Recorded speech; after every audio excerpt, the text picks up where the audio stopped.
Hello, my most amazing artists. Today we are going to start on a fabulous penguin project. Now, we are going to work on our penguin's body and the painting of the background today. Next week will be all about the details. So we'll add details, we'll add hats, eyes, beak, yarn will be next week, feet will be next week. So let me show you what we're going to do. We're not going to do all the detail of the penguin today because I want you to have time to paint your background as well. So we're going to break today up into two parts. The first thing that you're going to do is you are going to create your penguin using a black and white sheet of paper. So you're going to need your scissors and glue. You'll probably want to use a pencil. And then these papers will be at your seat. These are just some ways to draw a penguin out of your paper, and we're going to collage it together. So you can see this one just has a circle for a head, so they cut out a black circle, and they cut out kind of like a long egg shape or oval out of the white, and then they cut these long skinny ovals out of the black to make the wings. This one is relatively easy. This one's just a black oval with a white oval on the inside and just some little wings there. These over here are a little bit more advanced, so you might be able to create something that looks more like a penguin. You can look at this and try to copy it with your shapes, but you've got to look at the shapes and figure out how to cut them out. And you need to get it done today, so you've got to be able, if you're going to try that one, you've got to work hard and quickly. And then this one just shows you that this shape would be black, this shape would be white, and you just kind of turn this one and put it together to make it look like this. And again, we're going to be adding the eyes, beak, and feet next week. Okay, so let's get started. I'm going to just do a simple one to show you, but I want you to be really creative and create your own. They can all look different. So you can start with your black paper and your pencil and draw the black portion of your penguin. Cut it out. Save your scrap paper because we're going to be cutting the wings out of the black paper. Once you get it cut out, you will use your white paper to add the white portion of your penguin. So just look at the penguin that you want to do and try to see what shapes you should be cutting out. You'll cut out your white portion, and you'll notice that because I use pencil, I'm going to put the glue on the pencil side of my white paper. So looky right here. I'm going to open my glue. Oh, sometimes it's hard to open. And I'm going to put the glue on the pencil side so that my pencil doesn't show up. That part will be glued to the black paper. So now I have a beautiful, clean, white paper with no pencil lines showing, and I'm going to glue that in.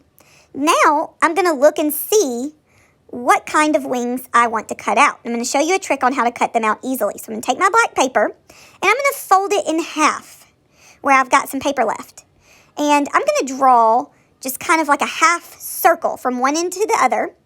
And this is going to make sure that my flippers or my wings are the same size. Because if I try to cut one out and then cut another one out, one may be big and one may be little. Now I'll just cut right down the center of that, and I'll have two that are the same size and the same shape. So that's just a little trick. And then I'm going to glue these on. And be sure you don't glue these to your messy mat. Just put glue on your penguin when you glue these on, okay? I wouldn't glue the wing. I would put glue on the penguin and then place that down. You're going to roll your glue stick up, put your glue stick and scissors away, and bring this to me, and I'll give you your paper for the next part.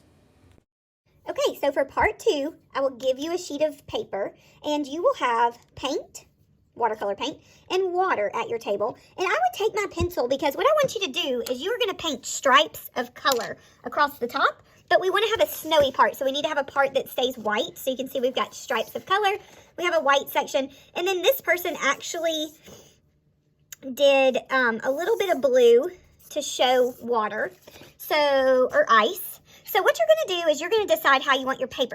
You can have your paper vertical or horizontal, your choice. But what I want you to do is draw a line somewhere below the halfway point, and so this will stay white like snow. You could do it hilly. Your choice. You're the artist, so you decide. And then what you're going to do is we are going to wake up the watercolors that we want to use. So I think I want to use red, maybe orange, maybe some blue, purple, yellow. You know, I like all the colors. And then I'm going to show you a trick. We're going to do a wet on wet watercolor technique. So in order to do that, you're going to take your clean brush and you're going to take water and you're just going to spread water across the white part of your paper. You're only going to put water where you want the paint to go. So down here where we're going to leave it white, we are not adding water to that part. Adding water just to the top. And we've got to work quickly because, of course, you have to make your penguin and paint your painting. So now that my paper's wet, I'm just going to get some paint on my brush, and you'll notice that it's very smooth and it spreads out really nicely. It makes it a lot quicker to paint if I just do that layer of water before I start painting. It makes it so easy to paint. So if your brush runs out of water or you want more paint, just get a little bit more water on your brush, roll your paintbrush into the paint. Look, I'm cleaning out my brush because I'm getting a totally different color. So don't forget to clean out your brush. I'm just painting these stripes, cleaning out my brush. You can paint your stripes kind of wavy. You are the artist. You can paint thicker stripes. You could just paint your sky all blue. You're the artist and you decide. Yours does not have to look like mine. I love when you guys are creative and you create your own masterpiece and you don't just copy mine or someone else's. So I'm going to go with the hill. Remember, I did a straight line at first, but then I kind of did a curvy line to make a hill. I'm going to go ahead and go with the hill and paint it yellow to finish my painting. Now I'm done, and I'm going to put this on the drying rack. Just remember, we'll be adding lots of details next week, and we'll put everything together to create our picture. Have fun!